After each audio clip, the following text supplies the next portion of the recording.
get enough points from the free throw line to make a difference. And it gave those opposing fans a boost every time another foul shot clanked off the rim. They were letting them hear about that. Los Angeles making a switch here. Crawford's checked in. One of the things that really jumps out at you about the Clippers is their depth. Really impressive. I mean, they've surrounded their stars with a bench that includes Jamal Crawford, who was second in the voting for Sixth Man of the Year. They've got a nice second unit. And Chris Paul picks up the foul.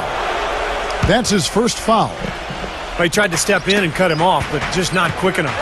And we have the benefit of replay, but I think they got that one right, which is the case most times, even though fans don't think so. Now let's send it down to Doris Burke, who is able to catch up with Coach Doc Rivers. I asked him what they needed to key in on defensively, and he said, well, we've got to limit penetration by Tony Parker. He's really the, quote, head of the snake, and with his floater, he doesn't need to get all the way to the rim to score. It's crucial that we do our best to keep him outside the lane. Guys, that's no easy assignment. We'll see how much success they have defensively. Thanks, Doris. Crawford kicks to Paul. The three, and that one's good. And we talk about the bench for the Clippers last season. Also guys like Matt Barnes and Lamar Odom. Steve, some good defensive tenacity there too. Yeah, they had an edge. You know, Barnes really gave them some toughness and some grit. I thought Crawford's shooting gave them some balance where they had a good offense to go with good defense. And then Bledsoe slashing. That was a lot of fun to watch, that bench shooting. Crawford's shot is good. Oh, he's going to keep banging those home if you give him that much space. Parker against Paul. And the foul called on Willie Green. That is his first foul of the game. Manu Ginobili's checked in for San Antonio. Manu Ginobili on the wing. Working on Green. Parker left side. Lets it go with the three. That's good. Parker's got his second basket of the night. Tony Parker had a phenomenal 2011-2012 campaign, but as is the case with Greg Popovich, he challenged Parker to improve upon that for last season. Popovich told him good players can be great for a little bit, but great players are always great. And that really resonated with Parker. Paul covered by Parker. Paul passes to Crawford. Back to Paul. Pass to Jordan. And there's the whistle. Fouled hard on the shot. He'll go to the line. Think about how great Parker's been. We forgot his career almost came to an end in the summer of 2012. This is a very interesting part of his career. That's right. He was an innocent bystander at a club in New York when a melee erupted and bottles were thrown. He got a shard of glass that penetrated almost through his left eye. Very easily could have lost his vision and lost his career. Now here's Ginobili. A 20-point game for him in the win against Minnesota. And what an extraordinary display of passing in that game, too, Kevin. He's making all the right decisions offensively. Corey Joseph's checked in for San Antonio. Griffin against Ginobili. Out of bounds, the Clippers take possession. Now we get a chance to check out the standings out west. Already we're in December. Taking a look at San Antonio. And checking out San Antonio, tied right now. Clippers leading by 3. Back to Griffin. Outside for Jackson. Second shot opportunity. Right side Jackson. Pass to Crawford. Paul. And at last they get one to fall. Paul's got 5 points so far. Well, I think this is one of the more amazing stats in sports when you think about it. No matter the season or the roster, the Spurs just seem to find ways to win 50 games. They've done it 14 straight seasons now, which is off the charts. And Clark, as you said, the Spurs last season hitting 50 wins for the 14th consecutive season. By the way, that's an NBA record. Second closest were the Lakers with 12 straight, Steve, from 79 to 91. Yeah, 58 wins last season for San Antonio. Greg Popovich calls it corporate knowledge, just the consistency that comes with the experience of the group. And they've been together so long, particularly that core, that I think it allows the Spurs to really kind of cruise at times during the regular season. Down to 5 on the shot clock. And out of bounds as Los Angeles gains possession. The Clippers have gone just a shade under 50% from the field. 5 of 11. He kicks it to Jackson. Dishes to Jordan. All alone. That's good. And it's Jackson with the assist that time. That's pretty much been the norm for them, getting their points off assists and great ball movement. Nice rhythm and flow for this team. Tremendous communication and alertness. Now here's Joseph. He dishes it to Ginobili. Gets it to go. They are really doing a nice job establishing a presence inside early. That's going to open things up for them on the perimeter going forward, Clark.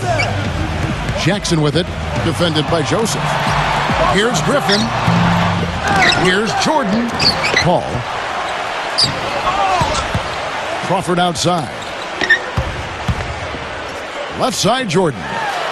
Kicks it out to Paul. Second chance shot. Tries to keep it alive. It's going to be out of bounds. Los Angeles will retain possession. A different look now for San Antonio. Kawhi Leonard's checked in for Ginobili. Bellinelli comes in for Corey Joseph. And it's Mills in for Tony Parker. What was the defense doing there? I mean, he is not the guy to give an open look to, and yet they got away with it. And it's Paul penetrating. Jackson. The pass to Griffin. Good ball movement here by the Clippers. The shot's good from Paul.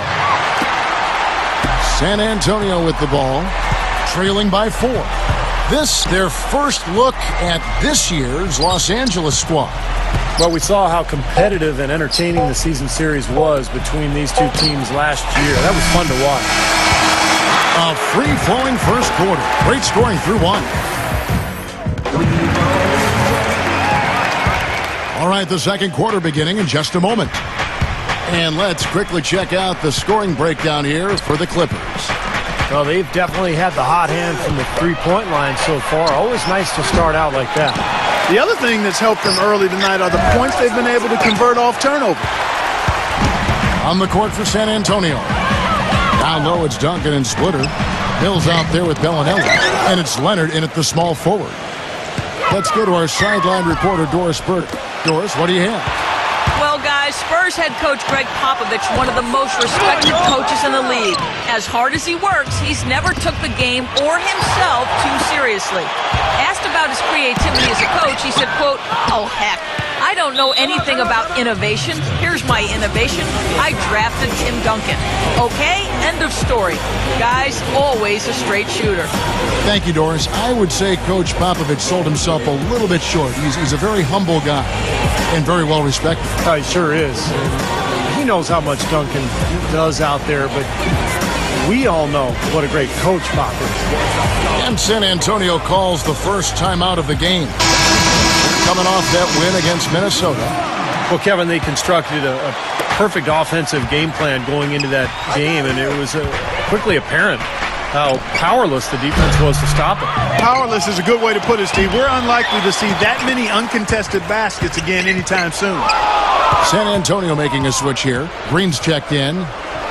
Uncovered. Once again off the mark by San Antonio. Clippers leading by 4. You know, the Clippers were a much improved defensive team last season. A lot of it comes from their point guard position where Paul can really ball hawk opposing ball handlers. This team was first in the league in steals last season and top 3 in turnover differential. Well, it's about time somebody scored. This is ugly. Yeah, grit and grind ugly. That's how I would describe it. Every bucket counts double in a game like this one, or at least it should count double. Excellent execution of the plan there. Spurs trail by 4. And across the NBA, a lot of the offenses rely on that point guard to initiate things and get the team set up in the half court. If a floor general is being hounded around the whole time, it can really throw a wrench in the offense. Well, for the Clippers, that was a big part of their defense last year. Chris Paul and Eric Bledsoe could both really pressure the point, but with Bledsoe now in Phoenix, I don't think the Clippers' defense is quite as good at the point of attack. Went for the two-hander on that slam. That's where the weight room comes into play, Kevin. I think some urgency from him there. Yeah, he's sensing this is a critical time in this game, guys. And he gets contact and the whistle on the shot. 2 shots coming up. Well, if you're going to learn from someone, you might as well take some lessons from Tim Duncan. That's what Thiago Splitter has done in San Antonio, really kind of growing up under the tutelage of one of the great players of all time. Tony Parker's checked in for Patrick Mill. And it's Green with the jam. Stupendous rush to the rim and a mighty slam on the end of it. But through the teeth of some pretty soft D. I can't help but say that. Well, let's see how that impacts things here, because those kinds of plays sometimes can be game changers on both sides. And Splitter taken 28 by the Spurs way back in the 2007 draft, but they had to wait 3 seasons hard for him to come over from Spain. And as Greg Popovich was saying just this past season, he's finally showing what he can do because he's been healthy. Yeah, agreed, Kevin, and I think it was a wait worth making, yes. Quite honestly. I mean, one of the premier backup centers in the NBA the last 3 seasons, and he earned himself a nice payday with his new contract, too.